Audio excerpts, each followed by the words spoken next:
Last night, I was really proud. An American friend of mine walked up to me and said, "Congratulations, India has the tallest statue in the world now. You guys are doing some amazing things." My heart was filled with pride. The world is finally acknowledging India in the Big Boys Club.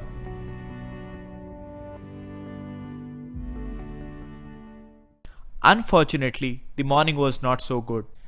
I woke up to media articles saying all the negative things about Sardar Vallabhbhai Patel statue. They highlighted three main points and I'm going to discuss each one of them with you guys. And I'll leave it to you to decide whether it was a good decision to make this statue or not.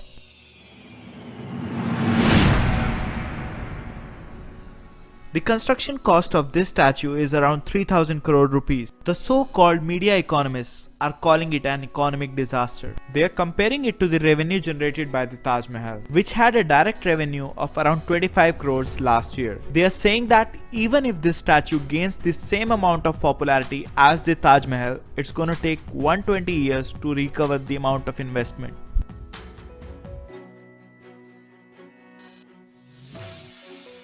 I personally don't agree with this comparison and I have my own reasons for that. They are only considering the direct revenue generated by the Taj Mahal. But when a person goes to visit Taj Mahal, apart from buying the ticket, he stays there, he buys food, he buys souvenir. So there is a lot of indirect revenue generated by Agra because of Taj Mahal. And the same is going to happen through Sardar Vallabhbhai Patel statue as well. So you cannot solely compare on the direct revenue generated by the statue. You will have to consider the local economic benefits that will happen because of the statue as well.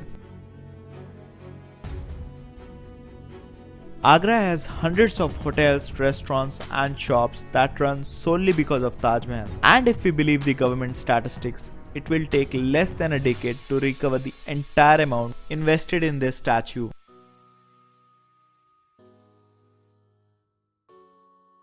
The second argument they have is that this money could have been used to construct multiple IITs, IIMs or AIMs.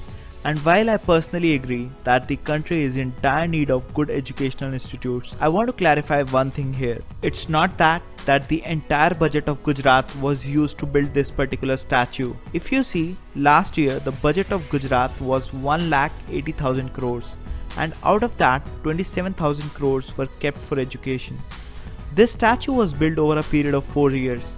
That means only 1% of the budget per year was actually dedicated to this particular statue. I want to highlight one more thing. Dubai, which is comparable to the size of Delhi, generated more foreign tourism than the entire Indian country. If we have to become big in tourism, we have to invest in such activities so that we can attract more foreign tourists and more foreign revenue. A fake image has been circulated with the right intent. The image shows a lady sitting with her 2 children next to the statue eating on the ground. The pic depicts that we have so many poor people in India. Why we are investing in this particular statue? Rather, we should invest in the welfare of the local people. Now I want to ask one question. This money has not vanished in thin air.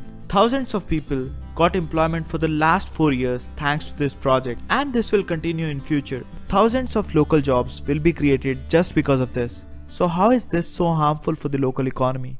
While I personally agree that we need to invest more on health, education and food, honoring a visionary leader who devoted his entire life for the betterment of this great country is not worthy of such harsh criticism.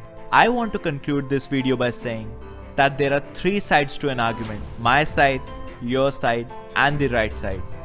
I have portrayed my side of the argument. Now I'm eagerly waiting to hear your side, and hopefully in this exchange we will get the right side.